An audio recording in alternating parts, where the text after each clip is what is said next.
A paz do Senhor, os demais amigos e irmãos em Cristo que também são ouvintes desse programa maravilhoso. E eu trago aqui para nós uma reflexão bem rapidinha da palavra do Senhor em João, capítulo 6, no versículo 60, que diz assim: Muitos, pois, dos seus discípulos, ouvindo isto, disseram: Duro é este discurso, quem o pode ouvir? Sabendo, pois, Jesus em si que os seus discípulos murmuravam a respeito disso, disse-lhes: Isso vos escandaliza? Que seria, pois, se visseis subir o Filho do Homem para onde primeiro estava?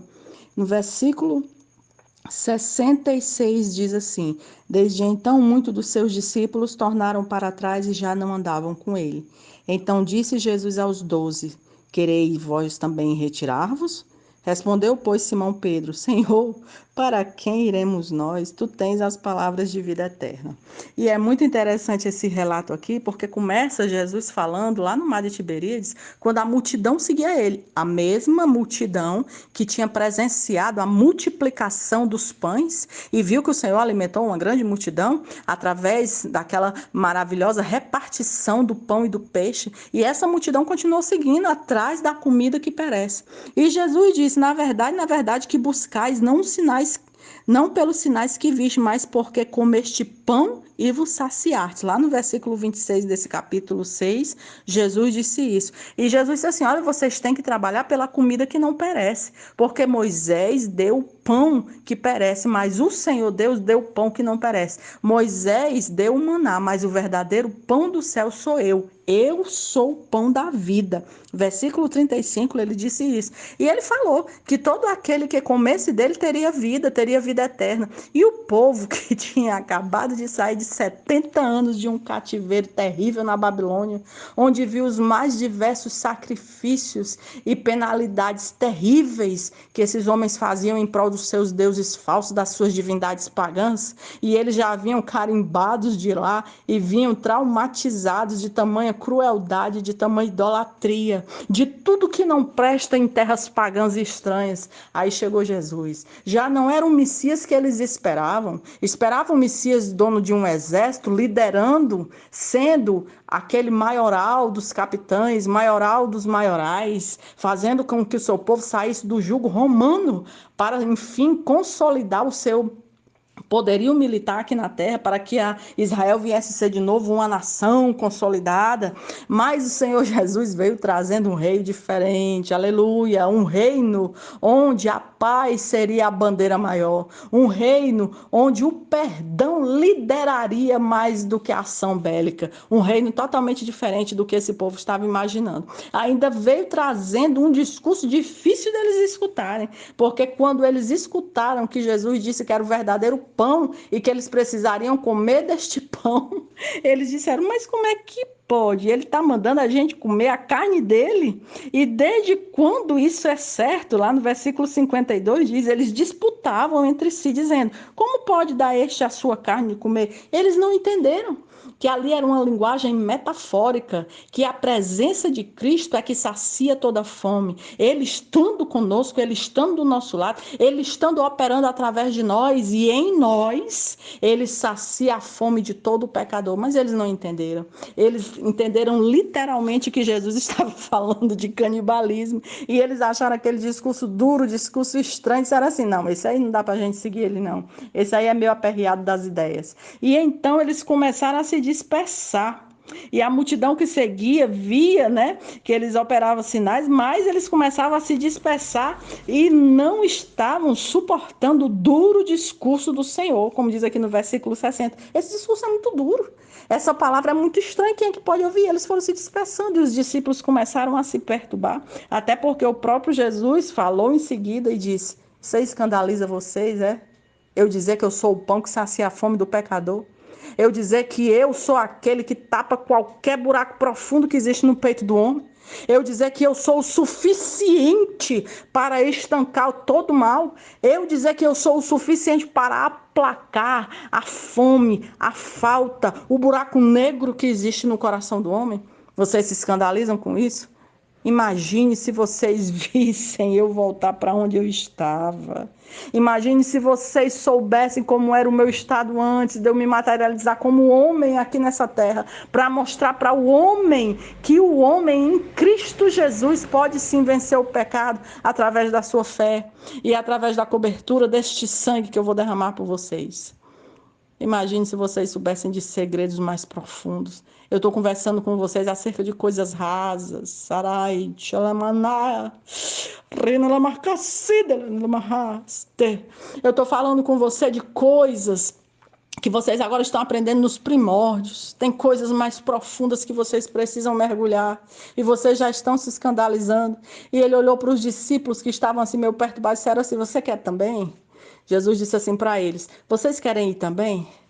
Querem acompanhar a multidão? Querem se dispersar também? Estão achando o discurso duro? Eles não entendem, eles ainda não entendem as profundidades das coisas de Deus. Mas vocês que andam comigo, que vocês que dormem perto de mim, que se alimentam juntamente comigo, vê as maravilhas que eu faço, vê que eu curo, vê que eu ressuscito, vê que eu alimento uma grande multidão com uma pequena quantidade de comida. Vocês que estão presenciando todas essas coisas, vocês querem se dispersar também? Aí Pedro disse a célebre frase, né? Senhor, para onde é que a gente vai, Senhor? A gente não tem para onde ir, não. A gente não tem onde ficar. Pedro, ele tinha dessas, né?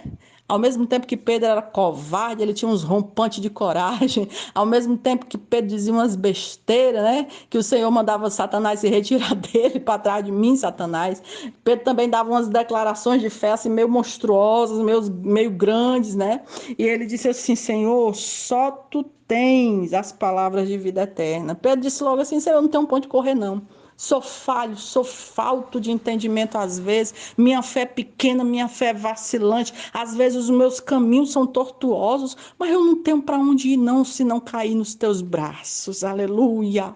E você, meu irmão que está me ouvindo nessa manhã, eu estou me embaralhando meio aqui com as palavras, é porque às vezes a minha cabeça pensa mais rápido do que a minha boca pode falar.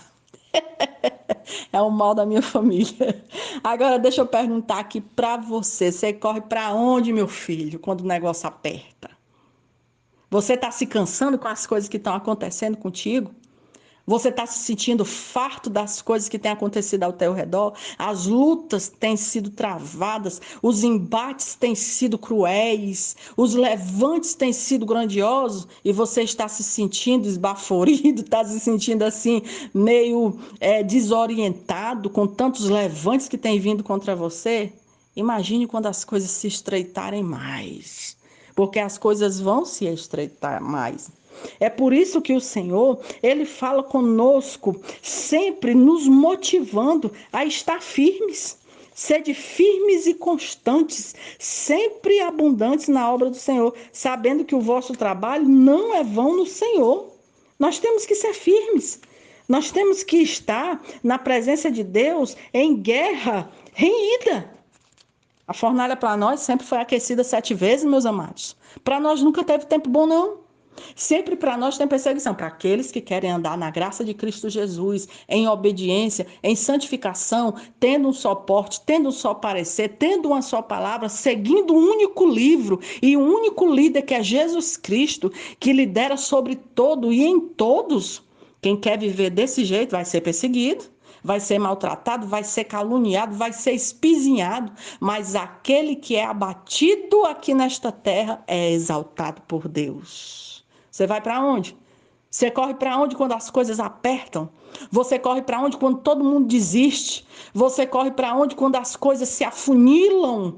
Quando tudo exige de você um porte de firmeza e de parecer? Porque Paulo falou aos Efésios, lá em Efésios capítulo 6, versículo 13, se eu não me engano, que ele diz que nós temos que tomar da armadura de Deus para que possamos resistir no dia mau e depois, havendo feito tudo, permanecermos firmes. Ou seja, você só tem garra para uma luta. Você só tem cânticos de louvor, adoração, oração e jejum para obter uma causa. Quando a causa é resolvida, você esmorece, você volta de novo a estaca zero, a ser aquele crente mais ou menos, aquele crente que não busca, aquele crente que não faz, aquele crente que não quer ter contato com as coisas do Senhor mais profundamente. Não. Depois de uma vitória, aí que a gente tem que ficar com o porte da palmeira mesmo, como diz lá no Salmo 92. Aleluia, se eu não me engano também o versículo 12, que o justo florescerá como a palmeira. Tu sabe como é essa palmeira aqui, irmão? Eu estava falando para as irmãs um dia desse aqui no culto onde eu fui pregar. Essa palmeira aqui é a tamareira. Ai, a tamareira lá no Líbano, lá naquelas regiões áridas, ela passa 100 anos para dar o primeiro fruto, meu filho.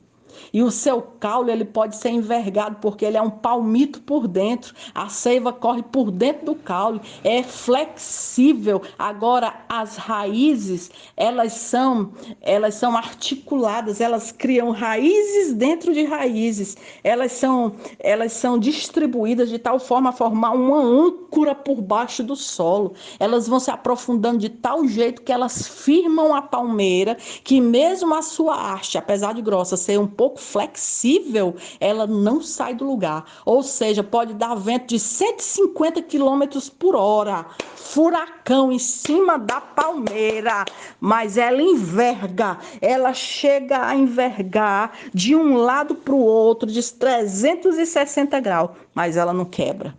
Tu recebe essa palavra nesta manhã?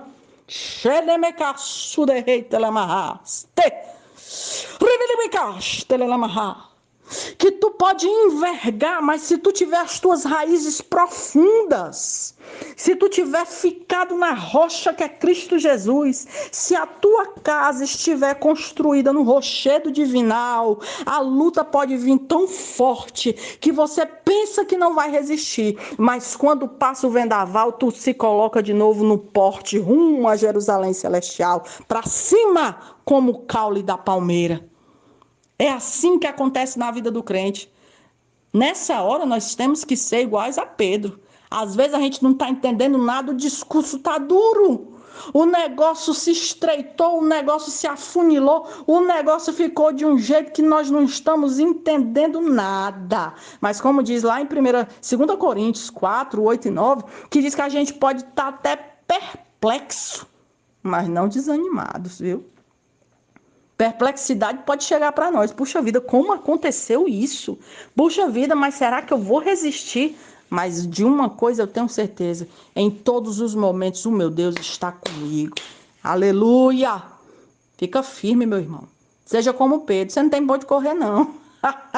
Ai, depois que o Senhor Jesus te colocou das trevas para a sua divina luz, te deu um banho de misericórdia, te cobriu com o sangue do Cordeiro, colocou um novo cântico nos teus lábios, te alistou no exército, te selou com o penhor da salvação, Espírito Santo de Deus, te comissionou para tu ganhar almas para o reino, te comissionou para que tu estivesse de pé na presença dele. Você não tem mais para onde correr. Só para os braços dele. Pois você fica firme, viu? Faça igual a Pedro. Jesus, estou entendendo nada agora não, Jesus. A multidão não entendeu, está indo embora. Mas eu vou ficar aqui. Eu vou ficar aqui mesmo. Eu racho, eu arrebento a tampa da caixa, mas o negócio tá bom, é aqui contigo. Tá apertado. De vez em quando some dinheiro. A gente não sabe como comprar alguma coisa, como saldar alguma dívida, como fazer isso, mas de repente o Senhor manda, de repente se levanta uma calúnia contra nós, mas no mesmo lugar que se levantou, o Senhor toma as nossas dores nas tuas mãos e tu mesmo faz a nossa justiça resplandecer. Aleluia! Então nós não temos para onde ir, não, a gente tem que estar agarradinho contigo mesmo, bem agarradinho mesmo.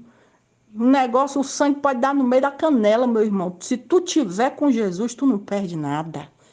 O que tinha de mais precioso ele já deu, o nosso Deus, que foi o seu Filho amado, para morrer por nós. E nós já temos o penhor da vida eterna. A nossa casa no céu já foi construída. A Jerusalém, cubo celestial perfeito, com as medidas que João deu lá no Apocalipse, já está nos esperando. Você não tem nada a perder, não, meu filho.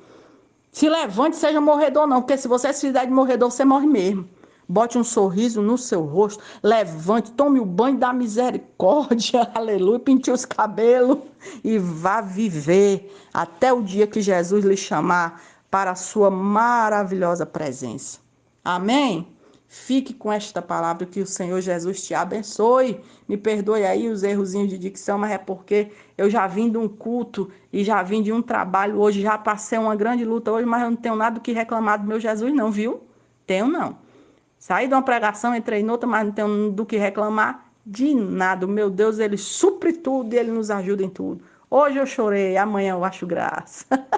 O choro pode durar uma noite, mas a alegria vem no amanhecer. Que o Senhor Jesus te abençoe, te guarde, te proteja com a sua mão poderosa. Amém.